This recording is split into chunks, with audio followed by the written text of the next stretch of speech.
What's up, guys? It's AU5. I did a flip of Skrillex's song Rumble. Yo, listen. Just like everyone else and their mom. Today, I want to do a song walkthrough and show you a little bit of how I actually created this flip. I also have a free sample pack for you that is made of all of the sounds in this song. Check the link in the description to get that. And if you like this video and want to learn even crazier sound design techniques and how I create a song from scratch, you should go check out my Alien Weapon walkthrough that I did in collaboration with Daw Nation.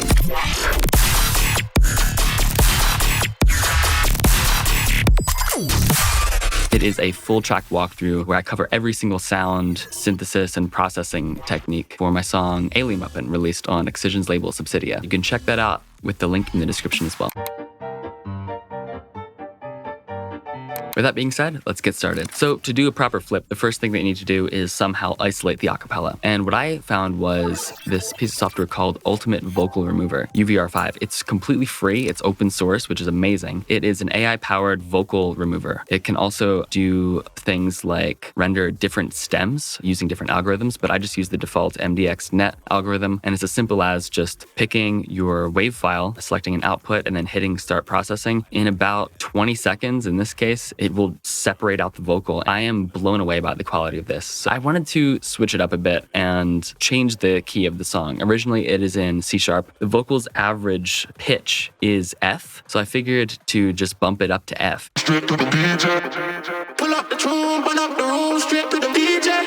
I used RX10 mouth declick. There were a couple clicky artifacts that were still present in the isolated vocal that this just cleaned up. Little stuff like that. I have a manipulator that I am automating the detune here and there. And I also have Synaptic Morph that I'm using in conjunction with Corpus for certain sections to create this like chordal effect with the stem below it. So I'm using Dune for this chord pad, and that is just the modulator for the morph. So it's basically like a vocoder. And I have that automating on here and there throughout the vocal just to kind of spice it up a bit. I think a little bit of like ear candy flavor to colorize the vocal is always a nice thing. In the intro for the synths, I have a couple things going on. I have pluck lead right here, and I'm making this with Serum. And I also have a zebra layer as well. And then combined, just gives this really nice pluck. And I have some reverb and delay going on as well. A little bit of M cabinet and EQ for some coloration. And then I have this metal ploink, and it just starts off the song nice and strong. And there's this sound here, this bent pad thing. So this is mainly Serum. If I bypass all of these effects here, dry, crusty sounding saw layer. And really what I'm doing is I'm using 2 oscillators, band pass filter, and I'm using the Chaos oscillator to modulate the coarse pitch of the oscillator A. A little bit of grain delay, just for those top end octave sparkles, and some delay, and then M cabinet, widens it and softens it, some reverb, overdrive, OTT, EQ8, delay, and multiband dynamics, to just give it this really atmospheric pad sound. I'm just using a pitch bend to just give it that like pitch down effect. So for the bass here, I have a couple basses. So the first bass is just this thumpy 808 kind of a bass, and this is just made with Vital, a low passed square wave, the little bit of white noise and a little bit of erosion. And then I have this bass here, which has a lot of stuff going on. This is really a bass that I added in later. I use this without the low pass filter in the drop, and I'll explain how all that's made. And then I have this bass here that's being low pass, automated, but this is what it sounds like. And really, this is just Operator, the Sine Erosion Reese, and this is a bass that I teach in the School of Bass. So all layered together, this is what the intro sounds.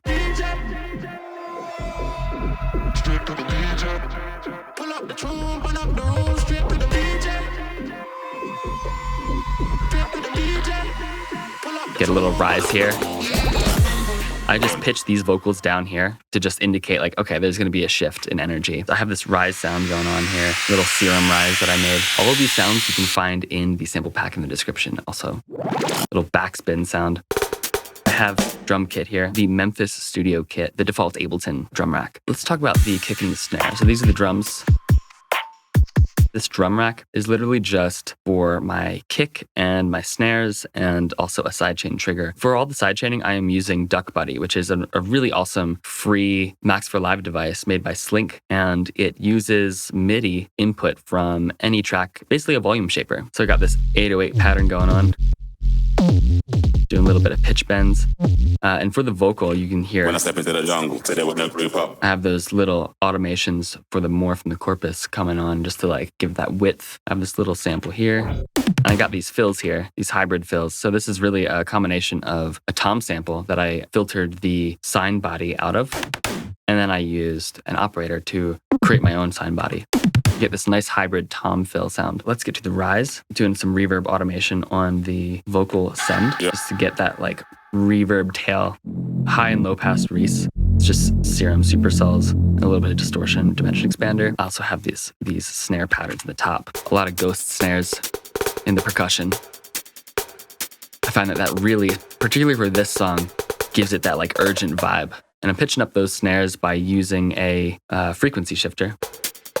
For these synths right here, I'm also automating the cutoff dynamic swell of the filter. When the actual rise hits and it starts to build, I'm using a high pass filter,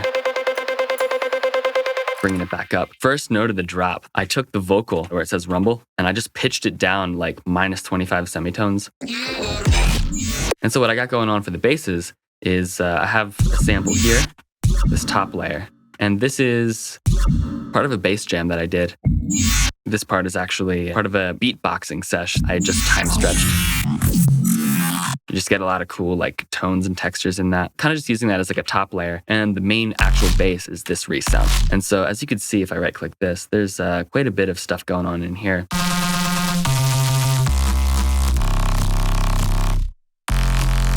It's all operator with a bunch of processing. So basically, I'm just using erosion, distortion, EQing out some of the low end using multiband, and then I am doing some parallel saturation, adding some EQ3 for phase dispersion, some more multiband, some more filtering, and then more saturation, tiny bit of reverb for width. I'm using an auto pan to do these sort of articulations here, just automating that on and then automating the rate at different points. So I'm using more multiband and then tape stop for that pitch down and pitch up effect. And then I'm using this EQ, cutting out the low mids. And then 2 more saturators. This is what it sounds like without any of these effects on it. That's just straight out of the operator. It's really just like a low pass kind of harmonic sound. And then using erosion, following it with a bunch of saturators and EQs and multiband in between, you can really just sculpt a really thick, nice Reese sound just by tweaking the saturation levels. You can go a long way with just stock Ableton effects. I mean, that's all this is right here. In the operator, I have oscillator C. Its level is changing throughout, so you can really get it to like speak in a sense. Impact, and I'm using some just random reverse effects and some metal ploinks. This orchestra stab and that metal ploink again. So this is the machine gun bass. This has some cool layers to it. The main one is tear out stab, and this is made with 4 different sounds all stacked in parallel and then just processed afterwards. If I bypass all of this processing, sub and some noise, the layers that I have, this noise, this like low pass sub sound, a little bit of a metallic layer, and then this other just like mid layer. So that's with the disperser on. The overdrive is what really starts to bring out that crunch. Multiband to kind of compress everything. Then kilohertz distortion with the bias knob all the way up and a little bit of mix, and that kind of gives it more like edgierness. Hybrid reverb, the multiband saturator deluxe. This is a device that is also in the School of Bass. And it's very, very powerful. It's basically 3 bands, and there is a saturator before and after the crossover.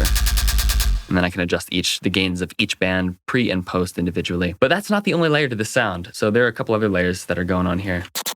I have this sound, which is just kind of like a noisy pluck sound, but I am changing the formant of it by using M Auto Pitch. It's a free auto tuner. I'm not using it for the automatic tuning. I'm using it for the formant shift, spectral formant shift. So it works really good on polyphonic and atonal sounds. And then lastly, to kind of make it a little bit more punctual, I just used these sine zaps that just sound like this. Psytrance kick drums. And I'm just high passing that and using that as a layer. Really helps it cut through. Using some vital layers that sine erosion reese, and this neuroplasma stab part of a bass jam that I made. I'm just alternating the vocal here and there. It is in the jungle. This is just pitching it down, complex pro mode on. It is in the jungle. Just adding some bass hocketing stuff right here. These are all from just bass jams. Adding a little bit of those zaps at 30-second notes, just as like a little fill into the machine gun bass. And then this lead comes in here. So this is a couple layers. This is vital. It's basically just a low-passed supersaw, and then I'm adding erosion to give it that ringiness, that lo-fi ringiness, and I felt that that worked really well layered with an octave lower of just a serum supersaw. A little bit of high-pass filtering. So this is just 3 voices of unison on a saw, and then just getting distorted and compressed, like using the X shaper, creating this kind of curve to create some asymmetry in the waveform so it doesn't just like saturate into a square. Both of those layered together, mixed with a little bit of delay, a tape stop, and also a high pass. It's a really nice lead. Reese bass changes harmonic with the coarse pitch. And it jumps up to 12. And I have this little boom. And this is made with Vital. This is basically just a high-passed, or it's a smeared saw. So it's basically a high-pass detuned saw with a little bit of like rough noise, and then a really peaky bandpass filter, distortion and phaser and compression. It's like a super quiet, super weak sound otherwise, but that rough noise in there getting filtered and then saturated gives it like a lot of beef and then some EQ. And it's just like a cool like transitional sound. If you like the sounds that you hear in this song, you can download them in a sample pack in the description. And while you're in the description, make sure to check out the Alien Weapon walkthrough. It is a much bigger, more in-depth version of this for my song Alien Weapon. Make sure to like the video and subscribe. And if you have any more ideas of tutorials or content that you would like from me, please let me know in the comments. That being said, see you guys next time. Peace.